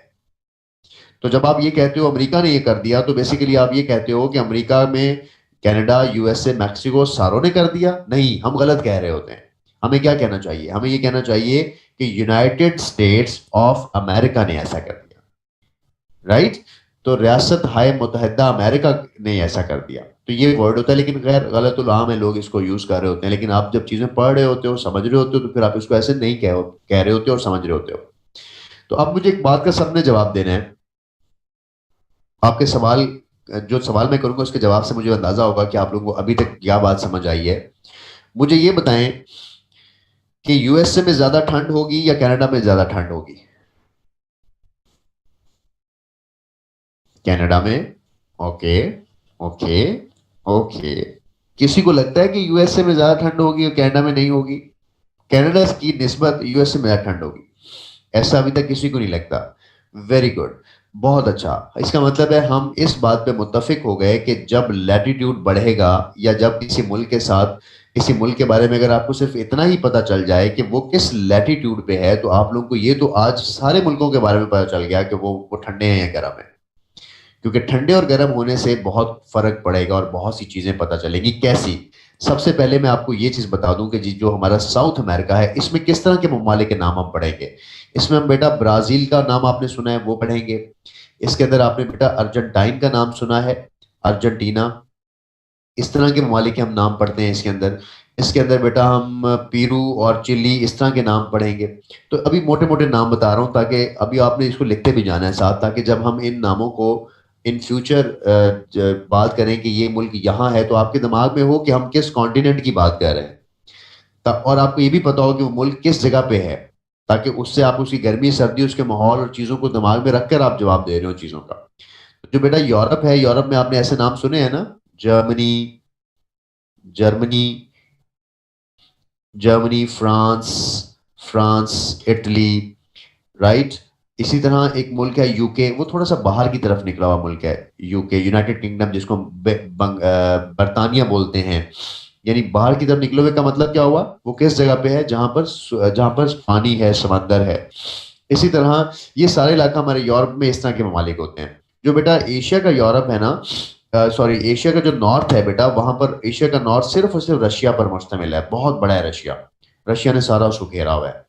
और उसके बाद पाकिस्तान है, पाकिस्तान के बाद आप लोग को पता है कि यहाँ पर और ममालिक हैं। किस तरह के मुल्क हैं? आपने देखा कि यहाँ पर इंडिया है, राइट? यहाँ पर इंडिया है, इंडिया के बाद आगे बांग्लादेश है, ये ममालिक होंगे। इधर बेटा कौन से मुल्क होगा? हमारा अफगानिस्तान होगा। ये अफगानिस्तान हम पढ़ते हैं यहाँ पर। अफगानिस्तान के बाद फिर यहाँ पे नीचे ईरान होगा, राइट? तो इस तरह के ममालिक भी हैं बेटा यहाँ पर। तो हमें ये साउथ एशिया का, जब हम इन सब में जाएंगे, इन कॉन्टिनेंट्स में, तो अभी हमने अलग-अलग जाना है ना, तो हमने इनके बारे में पढ़ना है। अफ्रीका के ममालिक आपको पता है, इजिप्ट इधर है, इस तरह के ममालिक सारे, और ये सारे। अब मुझे एक बात आप लोग को समझ आएगी कि जब हमारा ये पूरा मैप इस वक्त जो मैंने आप लोग के सामने ड्रॉ किया हुआ है, इस मैप के ऊपर जो जो ममालिक जिस जिस जगह पे हैं, रशिया नॉर्थ नॉर्थ में है, ठंडा होगा ना। पाकिस्तान इक्वेटर के पास है, पाकिस्तान 0 डिग्री के पास है, तो पाकिस्तान थोड़ा गर्म इलाकों में शामिल होगा। इसी वजह से यहाँ बहुत ज्यादा गर्मी पड़ती है और रशिया वाले इलाकों में बहुत ज्यादा ठंड पड़ती है। साइबेरिया दुनिया का सबसे ज्यादा ठंडा मुकाम इसी वजह से है, क्योंकि वो इस मैप के ऊपर हाई लैटिट्यूड के ऊपर आ रहा है। हाई लैटिट्यूड का मतलब ऊंचाई नहीं है, इसका मतलब सिर्फ यही है कि ये जो रेड लाइन है, इस लाइन से जब हम ऊपर जाते जाएंगे तो लैटिट्यूड यानी हॉरिजॉन्टल लाइंस बढ़ती जाएंगी, और हर लाइन के बढ़ने से जो सूरज की रोशनी का ताल्लुक है उन खित्तों से, वो कम और ज्यादा होता जाएगा। बस इसका यही कॉन्सेप्ट है। लेकिन एक वर्ड में लिखा है पैरेलल। पैरेलल का मतलब ये है कि हर लैटिट्यूड दूसरी लाइन के साथ पैरेलल है।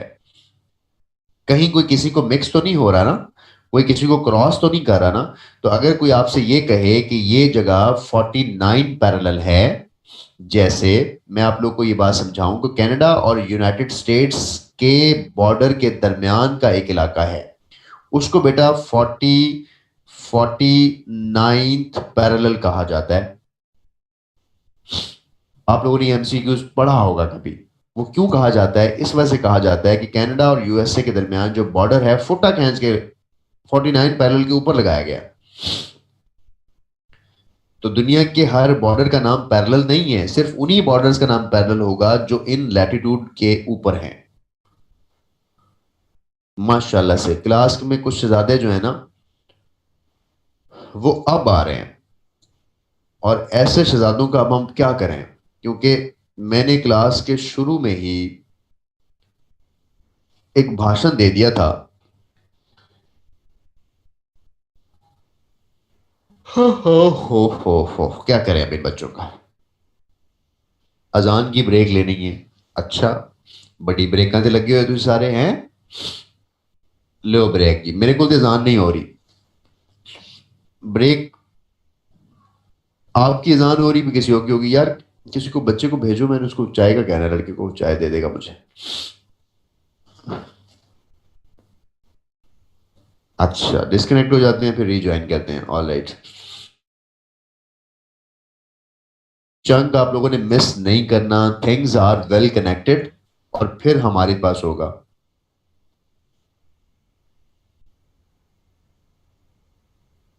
लेक्चर ही पे ही हैं।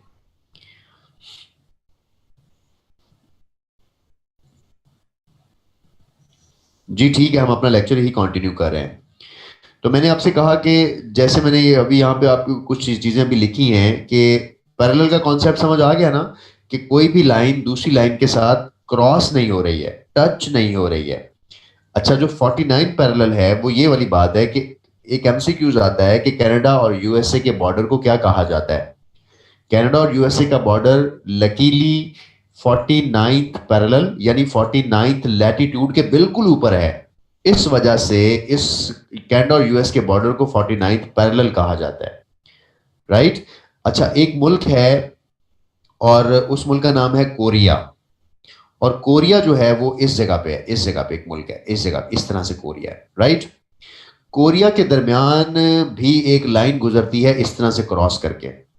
तो जो ऊपर वाला कोरिया है उसको क्या कहेंगे? North Korea. नीचे वाला कोरिया क्या होगा? South Korea. इस जगह को, इस लाइन को जो इस कोरिया के पास से गुजर रही होती है उसको कहा जाता है 38th पैरेलल। ये दूसरा एमसीक्यूज है हमारा। तो राव तैयब, क्लियर हुआ? थानेदार साहब, क्लियर हो तो बताइएगा। All right, good. तो जो 38th पैरेलल है इसका नाम क्यों दिया? क्योंकि ये 38th लैटिट्यूड के ऊपर आ गया, इन दोनों के दरमियान का बॉर्डर। इसी तरह एक एमसीक्यू आता है पाकिस्तान के हवाले से। किसको पता है कि पाकिस्तान को भी एक बॉर्डर का नाम दिया जाता है? सारा बॉर्डर नहीं, पाकिस्तान इंडिया के ऊपर के बॉर्डर को भी कुछ कहा जाता है। 24 parallel. Yes Bakhtawar, very good very good. अब समझ आई कि पैरेलल क्यों कहते हैं इसको, और इसको 24th पैरेलल क्यों कहते हैं। लेकिन मेरी एक बात समझो, पाकिस्तान के अंदर से काफी सारी पैरेलल्स गुजर रही हैं, काफी सारे लॉन्गिट्यूड गुजर रहे हैं। सिर्फ एक जगह पर 24th पैरेलल की लाइन पर जाकर पाकिस्तान इंडिया का बॉर्डर जिगजैग बॉर्डर है, वो वहां पर बिल्कुल एक्यूरेट 24 के ऊपर आ जाता है। इस वजह से पाकिस्तान के उस बॉर्डर को, पाकिस्तान इंडिया के बॉर्डर को 24th पैरेलल कहा जाता है। तो 3 पैरेलल्स के एमसीक्यूज आते हैं, वो तीनों के तीनों आप मेरे सारे बच्चों के सॉल्व हो गए होंगे। 38 पैरेलल कोरिया और नॉर्थ कोरिया के दरमियान, 49 पैरेलल कनाडा और यूएसए के दरमियान, 24 पैरेलल इंडिया और पाकिस्तान के दरमियान।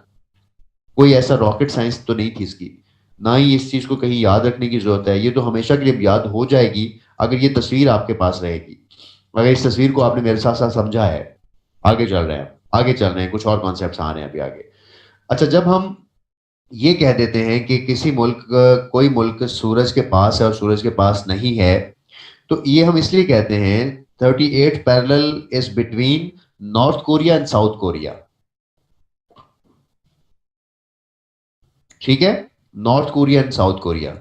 जी जी, अरेज नहीं करूंगा मलिक फिरोज, इसकी स्क्रीनशॉट आप लोग को दूंगा, फिर अरेज करूंगा। जो भी हम ड्रॉ किया करेंगे उसका स्क्रीनशॉट आपको दूंगा, अरेज कुछ नहीं होगा, तसल्ली से लिखते रहें इसको। अच्छा, अब हमने बात की कि अब हमने 38 पैरेलल पे आ गए, और 38 एहतियातन आप स्क्रीनशॉट ले भी लें, कभी इंटरनेट डिस्कनेक्ट भी हो जाता है तो स्क्रीनशॉट ही लेना होता है आपने।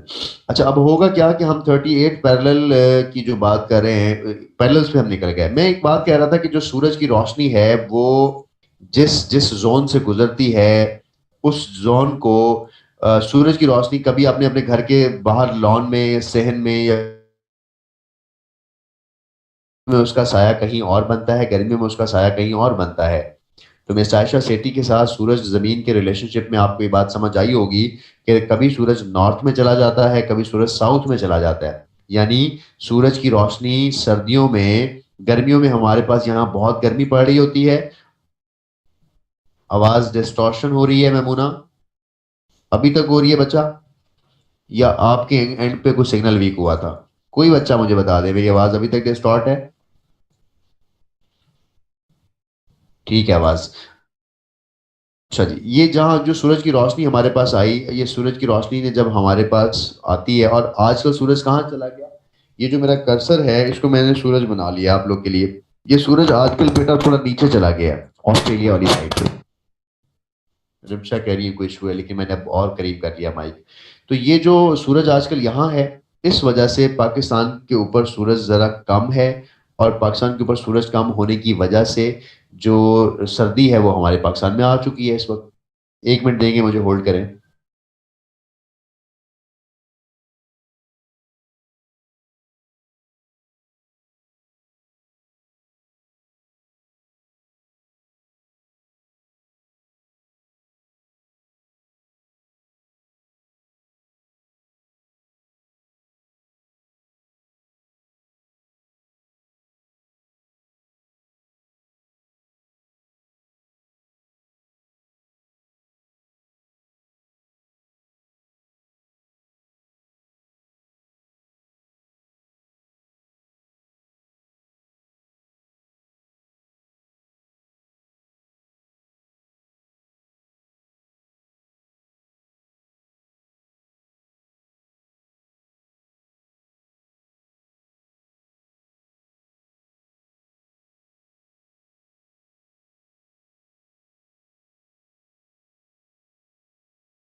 जी बच्चा सॉरी, ये कॉल थी मेरी, मैं इसमें बोल ही नहीं रहा था, इस वजह से आवाज़ नहीं आ रही थी। नहीं नहीं महबूब बेटा, मेरी आवाज़ खुद ही नहीं आ रही थी। इज्जत, अब हम आते हैं वापस।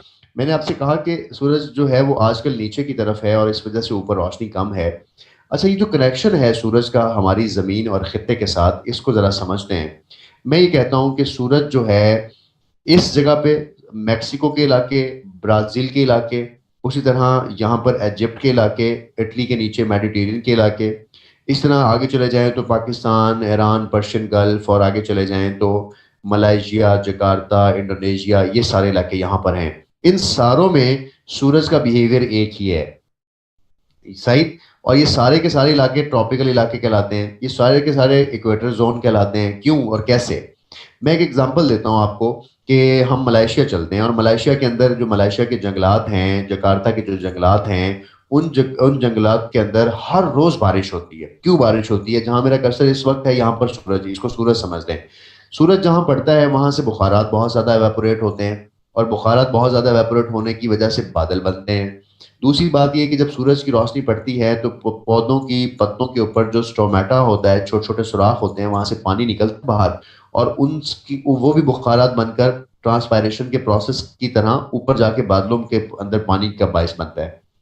तो इन इलाकों में, जिन इलाकों में सूरज की रोशनी ज्यादा पड़ती है, वहां बादल ज्यादा बनते हैं, हवा का दबाव कम होता है, तो वहां पर बारिशें ज्यादा होती हैं। तो ये मलेशिया के ये जंगलात जिनकी मैं जिक्र कर रहा हूँ, यहाँ पर बारिशें हर रोज होती हैं, और इस तरह से होती हैं कि 12 बजे बादल आने होते हैं, असर तक बारिश हो गई और फिर चले गई। तो जब वहां पर रोज बारिश होती है तो वहां पर जो चावल की फसल है जिसको पानी बहुत चाहिए, तो मलेशिया में और इंडोनेशिया के अंदर ज्यादा चावल नहीं उगता होगा। उगता होगा ना ज्यादा चावल, क्योंकि वहां पानी बहुत ज्यादा है। वहां पर गन्ना जिसको पानी चाहिए वो भी उगता होगा। वहां पर आलू की फसलें भी उगती होंगी। इसका मतलब है कि उन लोगों के पास ज़राअत के फैसिलिटीज, ज़राअत की के अंदर बिजनेस की फैसिलिटीज होंगी। अच्छा, जब वहां रोज बारिश होती है तो उन्होंने अपने नदी नाले घर इस तरह से बनाए होंगे, अपने कल्चर को इस तरह से डिफाइन किया होगा कि पानी उनके घरों में दाखिल ना हो, तो वो अपने घर भी उसी मुताबिकत से बनाते होंगे। अच्छा, अगर वो ये बात है तो उनकी इकोनॉमी, उनका रहन सहन। अच्छा, जब रोज बारिश होती है तो जब सावन भादो का मौसम होता है तो आपके मुंह के ऊपर एक हल्का सा वो नहीं आ जाता, मॉइस्चर, पसीना आ जाता है ना। हाँ।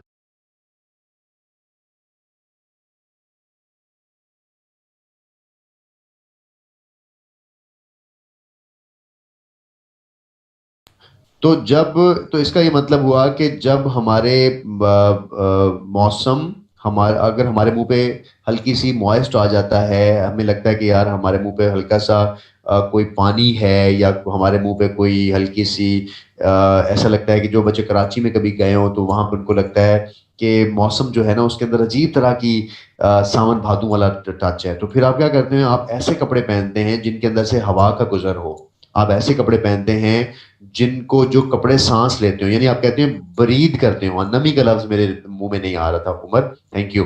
तो जब हम नमी वाले माहौल में रहते हैं तो हम ऐसे कपड़े पहनते हैं, हम हर वक्त पंखा ऑन रखते हैं, तो हम बेटा कपड़ों वालों के पास जाके कहते हैं कि यार मुझे ट्रॉपिकल ड्रेस दे दें, ऐसा ड्रेस दे दें, मुझे 4 सीजन ड्रेस दे दें, मुझे ट्रॉपिकल ड्रेस दे दें, मुझे वॉशन वेयर दे दें, मुझे कॉटन के कपड़े दे दें, क्योंकि वो कपड़े ब्रीथ करते हैं और हमारे इन इलाकों में पहने जाते हैं। पाकिस्तान का भी यही हाल है, आगे मैक्सिको के ऊपर चले जाएं वहां भी यही हाल है, क्यूबा के अंदर भी यही हाल है, ब्राजील के अंदर भी यही हाल है। इन तमाम इलाकों में चावल, गन्ना और फसलों की भी रेशो एक ही तरह की है, वहां के लोगों का रहन सहन भी ऑलमोस्ट एक तरह का है, क्योंकि सूरज की रोशनी की वजह से वहां पर हर वक्त ये चीजें मौजूद हैं।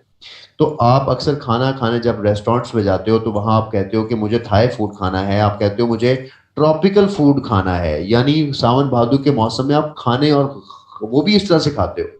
तो ट्रॉपिकल का रीजन, इक्वेटर का रीजन और टोरिड जोन, ये तीनों एक ही चीज के तीन नाम हैं।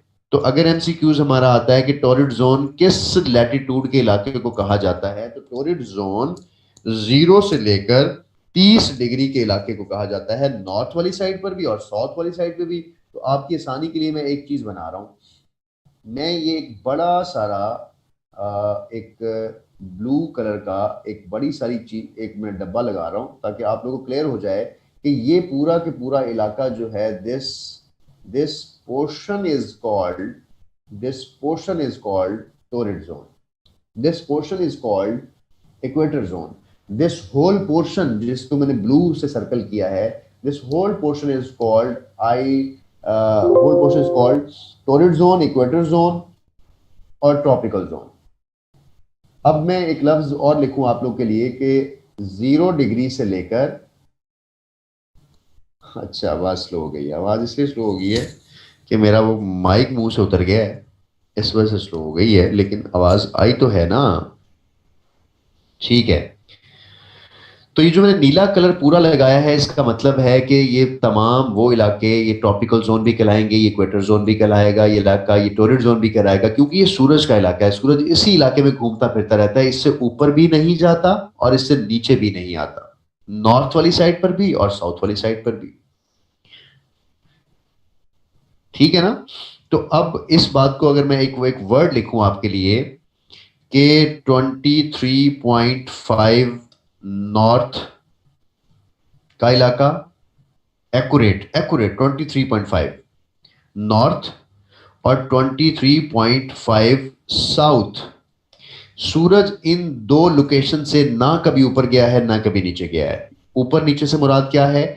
सूरज की रोशनी सीधी जो है 23.5 नॉर्थ तक मैक्सिमम पड़ती है, इससे ऊपर नहीं जाती, इससे ऊपर तिरछी पड़ती है पोल्स तक, और 23.5 साउथ तक मैक्सिमम रहती है, इससे नीचे भी तिरछी पड़ती है। इसी वजह से 23.5 नॉर्थ से लेकर नीचे 23.5 साउथ तक जब सूरज रहता है तो इसी इलाके को क्या कह देते हैं? ट्रॉपिकल। इस इलाके को इक्वेटर, इक्वेटर कभी ऊपर की, इक्वेटर कभी नीचे। अब एक और बात समझ आ जाएगी, मैं एक लफ्ज बोलता हूं, मैं ये कहता हूं कि आप घर में एक चम्मच गर्म करें चम्मच गर्म करके जब वो बहुत गर्म हो जाए उसको अपने पास रखें, उसको हाथ ना लगाएं, उसके हाथ नजदीक ले जाएं। जब आप उसको हाथ नहीं लगाएंगे, नजदीक ले जाएंगे, उसके जोन में ले जाएंगे अपना हाथ, तो आपको हाथ पे हल्की सी गर्माइश फील होगी। तो जोन की डेफिनेशन ये है, यानी 23.5 का मतलब ये है कि सूरज की रोशनी यहां एक्यूरेटली सीधी पड़ती है, इससे ऊपर नहीं पड़ती। लेकिन इसका ये मतलब नहीं है कि 23.6 पर तपिश नहीं होगी, 23.7 पर तपिश नहीं होगी, तो 30 डिग्री नॉर्थ तक तपिश होगी, वो उसका जोन होगा, और 30 डिग्री साउथ तक भी तपिश होगी, वो उसका जोन होगा। All clear? इसीलिए हम 0 से 30 डिग्री का इलाका नॉर्थ में और 0 से 30 डिग्री का इलाका साउथ में, उसको ट्रॉपिकल जोन कहते हैं, उसको इक्वेटर जोन कहते हैं, उसको टोरिड जोन कहते हैं।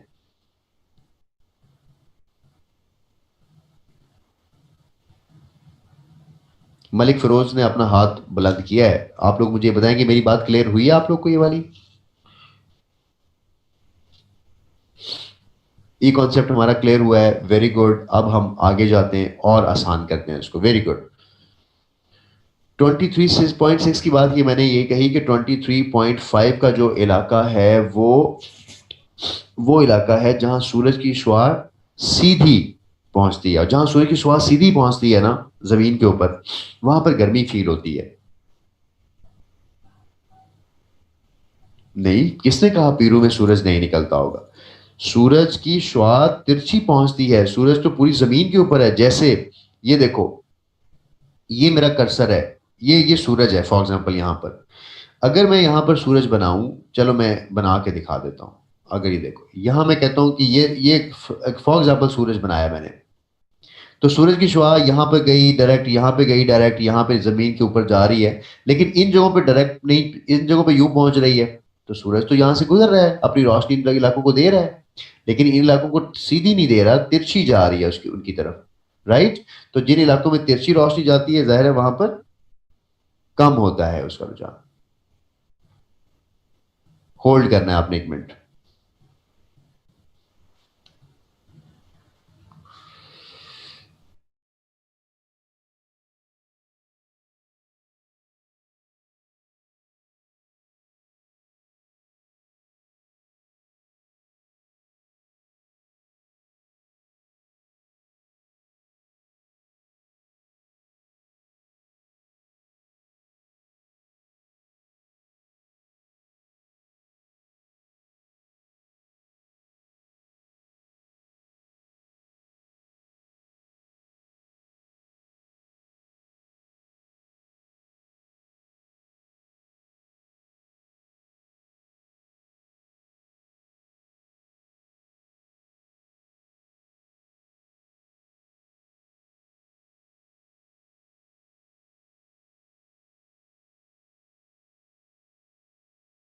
अच्छा, जो ITCZ का वर्ड है, मैं बोल नहीं रहा था, मेरी छोटी छोटी कॉल्स आ रही होती हैं तो मैं वो देख रहा था, इसलिए आपको बॉदर किया। ITCZ क्या है? ITCZ के लिए मैं एक पूरी उसकी वो लिख रहा हूँ।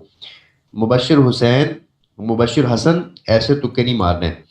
लाइन है, IT का मतलब है inter, IT inter tropical.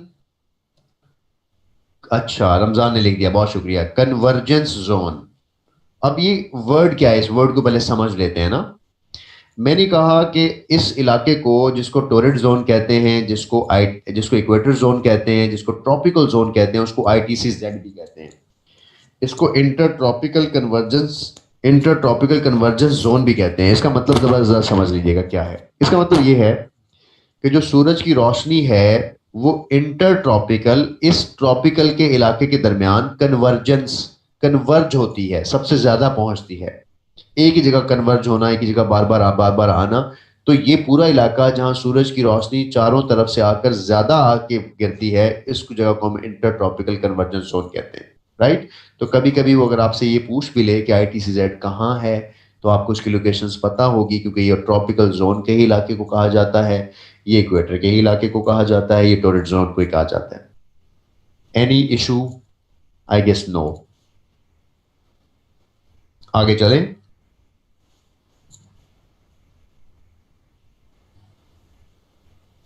Alright, good good, clear हो गया, बहुत अच्छा हो गया। अच्छा, अब जब हमारा ये वाला कॉन्सेप्ट क्लियर हुए, तो अब हम एक और तरफ जाते हैं और हम एक और चीज सीखते हैं। और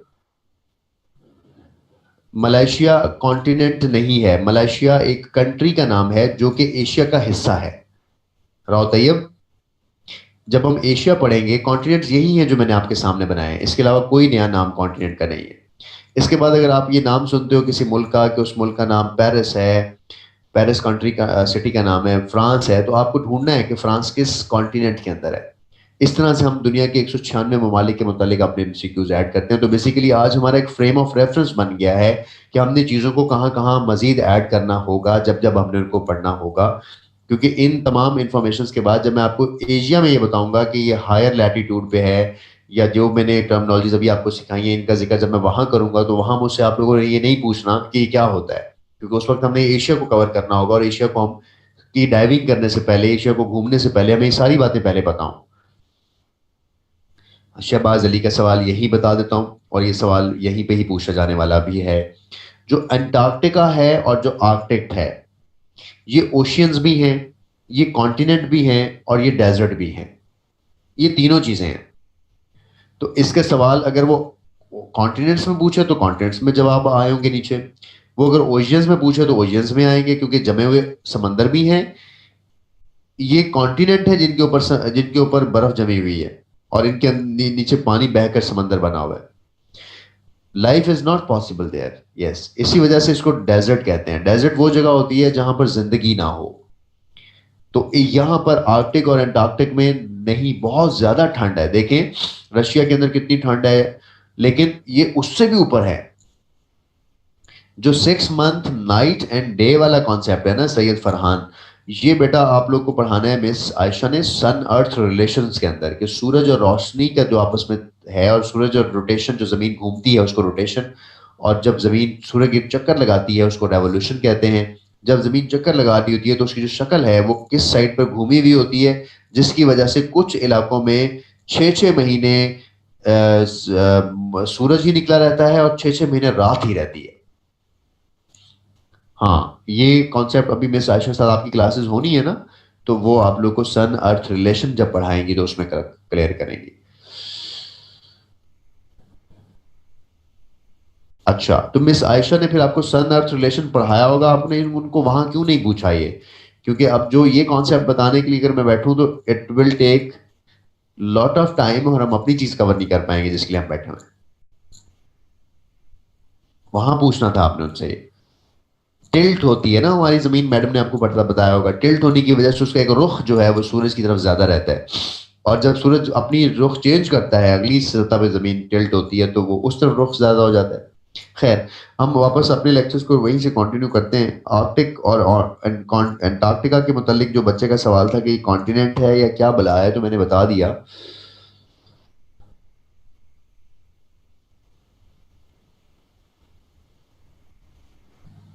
अच्छा, पढ़ा दिया उन्होंने, बिल्कुल ठीक है। नॉर्वे और स्कैंडिनेवियन कंट्रीज के अंदर यूजुअली डे नाइट्स जो हैं वो लॉन्ग होती हैं, उनके स्पेल्स ज़्यादा होते हैं। नॉर्वे और वो स्कैंडिनेवियन कंट्रीज कहाँ हैं? नॉर्वे और स्कैंडिनेवियन कंट्रीज यूरोप के भी नॉर्थ में है। तो नॉर्थ वाला पोर्शन फिर पोल के नज़दीक हो गया ना, तो कॉन्सेप्ट आपको उससे रिलेट भी हो रहा है। अच्छा, यूरोप के अंदर जब हम जाएंगे तो हम इन चीज़ों को कवर करते हैं, अभी हम इस पर बात नहीं कर रहे हैं, हम आगे जा रहे हैं। ये जो मैंने अभी तक आपको पढ़ाया है, इसमें, हाँ, इसमें हम कुछ चीजें और ऐड कर रहे हैं। हम क्या ऐड कर रहे हैं? मैं यहां पर एक ग्रीन लाइन ऐड नहीं करता हूं, मैं एक येलो लाइन ऐड करता हूं इसमें। और येलो लाइन जो है दैट विल शो कि इस येलो लाइन को अगर मैं यहां से गुजारता हूं, ये बड़ी सही लाइन गुजारता हूं, ये येलो लाइन, तो ये येलो लाइंस मीन कि आपने ये बात समझी कि जैसे हमने रेड लाइन के कुछ नाम रखे थे, इस तरह हमने येलो लाइन के भी कुछ नाम रखने हैं। येलो लाइन को हम लॉन्गिट्यूड कहते हैं, लॉन्गिट्यूड, राइट। और जो रेड लाइन हमने पढ़ी थी उसको बेटा हम क्या कहते हैं, उसको हम कहते हैं लैटिट्यूड। तो आज हम लैटिट्यूड और लॉन्गिट्यूड पढ़ें, क्योंकि लैटिट्यूड और लॉन्गिट्यूड से हमारे बहुत से कॉन्सेप्ट्स क्लियर होंगे, और जब हम आगे जाके एमसीक्यूज को सॉल्व करेंगे तो इसने हमें वहां पे हेल्प करना है। नहीं, इससे ऊपर नहीं होगा। सारे 90 डिग्री से ऊपर कोई भी जाविया नहीं है पूरे मैप के ऊपर। नॉर्थ भी 90, साउथ भी 90, ईस्ट भी 90, वेस्ट भी 90। अब ईस्ट और वेस्ट का 90 नहीं है, अभी तक हमने पढ़ा। अभी तक हमने पढ़ा है कि 90 नॉर्थ और 90 साउथ, अभी यही पढ़ा है ना हमने। हाँ, पोल्स पर होंगे, 90 डिग्री पे होंगे। तो अब अगर हम अभी तक हमने क्या पढ़ा है, नॉर्थ और वेस्ट, नॉर्थ और साउथ पढ़ा है अभी तक हमने। ये जो मैंने येलो लाइन लगाई है, इस येलो लाइन को हम क्या कहते हैं, लॉन्गिट्यूड कहते हैं। ऐसी लाइन जो वर्टिकल लाइन होगी मैप के ऊपर उसको लॉन्गिट्यूड कहेंगे। ऐसी लाइन जो हॉरिजॉन्टल लाइन होगी उसको उसको हम लैटिट्यूड कहेंगे, हॉरिजॉन्टल लाइन को। अब ये लॉन्गिट्यूड तो हो गई। जैसे हमारा कॉन्टिनेंट, जैसे मैंने आप लोगों को अभी थोड़ी देर पहले पढ़ाया था, बताया था कि जैसे हम आगे बढ़ते हैं 0 डिग्री से नॉर्थ की तरफ तो बढ़ता है। यहां पर चीजें यूं हैं कि जब हम इस लाइन लॉन्गिट्यूड को राइट साइड पर बढ़ाएं या लॉन्गिट्यूड को लेफ्ट साइड पर बढ़ाएं तो ये 90 डिग्री तक आगे जाएगा। तो लॉन्गिट्यूड के भी डिग्रीज हैं, ये 90 डिग्री तक जाएगा। कैसे इसके डिग्रीज हैं? इसके डिग्रीज मेरा बच्चा ऐसे होंगे कि मैं आप लोग के लिए वही येलो लाइंस में इस कॉन्सेप्ट को समझाऊंगा कि ये येलो लाइंस कैसे चलेगी आगे मैप के ऊपर। ये ऐसे चल रही होंगी, ये देखें, ये चल रही लाइन, ये लाइन आगे जा रही, ये लाइन आगे जा रही। तो ये लाइन जो आगे जाएगी इस तरह से, तो हम इस लाइन के बारे में कहेंगे कि ये मेरा बेटा आगे जो लाइंस बढ़ रही हैं ये लॉन्गिट्यूड्स हैं। और लॉन्गिट्यूड्स जो हैं वो इस तरह से आगे जाते हैं, जाते जाते कहां तक जाएंगे, 90 तक जाएंगे। ठीक है, ये 90 तक जाएंगे ईस्ट में, और इसी तरह ये बेटा 90 तक जाएंगे वेस्ट में। तो अब एक बात समझो, गौर से देखो, ये जरा कर्सर मेरा देखना, ये जो पूरा पोर्शन है जो कि वेस्ट में है और नॉर्थ में है, इसमें 90 लाइंस। अगर हम नीचे साउथ में आ जाएं इस पोर्शन में, इसमें 90 लाइंस। अगर हम ईस्ट के इस पोर्शन में आ जाएं तो इसमें 90 लाइंस और इसमें 90 लाइंस। तो ये 360 डिग्री एंगल्स आपके एक मैप के ऊपर होते हैं, लैटिट्यूड और लॉन्गिट्यूड के। कितने डिग्रीज होते हैं पूरे मैप के ऊपर? 360। ईस्ट में 90, वेस्ट में 90, नॉर्थ में 90, साउथ में 90। 4 दफा 90 90 को जमा करें तो आपका जवाब यही आता है ना, 360। गुड, हो गया। तो 360 डिग्री। अब एक सवाल लिखोगे जल्दी से। आप लिखोगे एक लफ्ज, एक और टर्मिनोलॉजी लिखवा रहा हूं, वो यहीं से हमारी सॉल्व हो जाएगी। अगर एक लफ्ज यूज हो ग्रिड, ग्रिड कहते हैं, ग्रिड किसको कहते हैं? ये जो आपके सामने एक स्ट्रक्चर बना है ना जाली नुमा, यानी अगर मैं यहां जाली बनाऊं इस तरह से, तो वो जाली नुमा जो स्ट्रक्चर होगा हमारा वो ग्रिड कहलाएगा। ये ऊपर लाइन है, अगर घर के अंदर कोई खिड़की होती है, खिड़की के अंदर जाली लगी होती है, तो जाली अगर आप घर की देखें तो वो उसको क्या कहते हैं? उसको हम ग्रिड कहते हैं।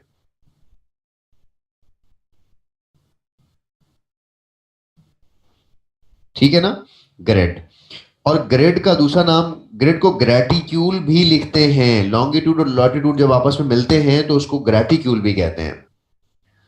तो ग्रिड या ग्रेटिक्यूल में कितने डिग्री होंगे? 360 डिग्री होंगे। ये एमसीक्यूज याद रखिएगा, सिर्फ नाम ही दे रहे हैं आप।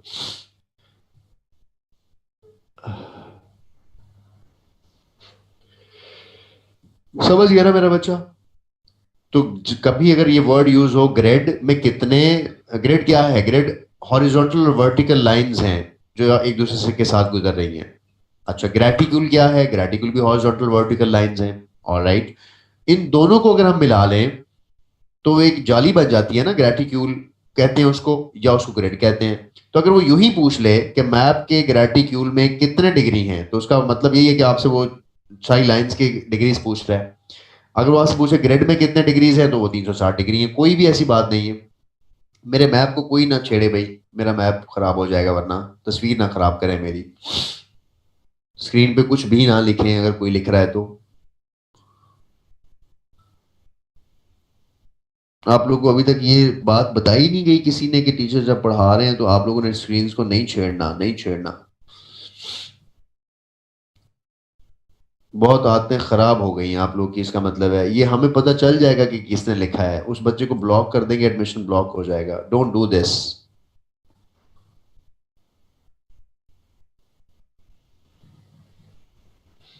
किसी दूसरे बच्चे जो यहाँ पढ़ने आया है उसका नुकसान ना करें प्लीज। ये मत समझें कि हमें नहीं पता चलेगा कि कौन लिख रहा है। अभी जूम हमें बता देगा कि किस आईपी ने इसको लिखा है और आपका नाम उसके साथ में लिखा हुआ है। Don't do this, I request again. बाकी लोगों के साथ जो यहाँ पढ़ने आए हैं वो रिस्क के उसूल के लिए यहाँ बैठे हैं, किसी अच्छी कॉज के लिए यहाँ बैठे हैं। या आपकी यूनिवर्सिटी की क्लास नहीं है या आपके कॉलेज की क्लास नहीं है कि वहाँ पर आप सीटियाँ मारें या हुल्लड़बाजी करें। आप ना आए, आपको ज़बरदस्ती तो इस क्लास में हमने एनरोल नहीं किया है।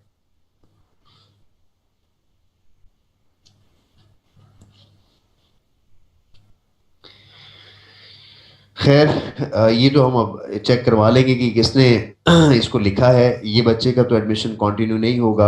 आप इसके लिए ख्याल कीजिएगा, दोबारा बेटा दोबारा ना कीजिएगा ऐसे। और I feel shame my self कि आप किसी टीचर, हमें कोई बंदा ये बता देता था ना कि यार ये बंदा टीचर है, तो हम कह देते थे कि यार अच्छा चलो टीचर है, तो वैसे ही अदब आ जाता है आंखों में। तो अगर आप मेरी प्रेजेंस में भी ऐसा कर रहे हैं तो I am unable to understand कि हम किस तरह से इस बात पे जस्टिफाई करेंगे। कोई बात नहीं। नहीं, मैं आपकी बच्चों के लिए इतनी अच्छी डायग्राम हम लोगों ने बनाई, अभी तक कवर किया, आपने उसको डायग्राम को ही खराब कर दिया। कोई हाल नहीं तेरा मुंडिया, कोई हाल नहीं तेरा।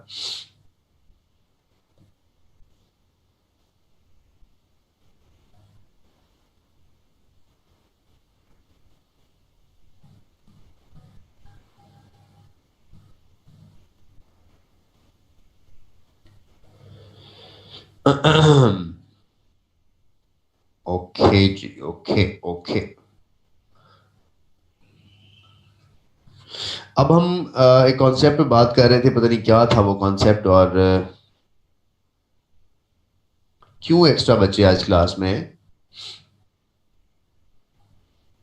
नहीं, वक्फा नहीं देंगे हम, क्लास अब ऑफ ही करेंगे, क्योंकि ये जो लैटिट्यूड लॉन्गिट्यूड का कॉन्सेप्ट है मैं इसकी बात करूंगा। अच्छा, 28 होते हैं, ठीक है ठीक है। हम क्लास आज बस इसके बाद नहीं चलेंगे आगे। वक्फा जो मैं लूंगा तो फिर नमाज जो है वो हो जाएगा। नमाज का टाइम होगा तो फिर उसके बाद 6 बज जाएंगे। तो हम क्लास को बस आज यहीं तक रखते हैं। कल या ऑनवर्ड जैसे भी मेरी आपसे क्लास होगी तो हम लॉन्गिट्यूड का कॉन्सेप्ट पढ़ेंगे। हम टाइम जोन्स देखेंगे, दुनिया में कैसे वक्त रखा गया जाता है। हम इंटरनेशनल डेट लाइन देखेंगे, दुनिया की तारीखें कैसे बदली जाती हैं। आप जहां बैठ के क्लास ले रहे हो, दुनिया की लोकेशंस, आपकी लोकेशंस किस तरह से आइडेंटिफाई होती हैं, ये सारी चीज़ें हमारे एमसीक्यूज में आती हैं। इसको करने के बाद फिर हम दुनिया के एक्सप्लोरर्स को पढ़ेंगे कि दुनिया किस किस ने एक्सप्लोर की, दुनिया का डीपेस्ट पॉइंट क्या है, ओशियंस देखेंगे। और उसके बाद हम एशिया में शामिल हो जाएंगे। तो मेरा ख्याल है हमारे एक लेक्चर और होगा जिसके ऊपर हमारे ये चीज़ें कवर हो जाएंगी। इंशाल्लाह कवर हो जाएगा, नो वरीज, सब कवर होगा उमर।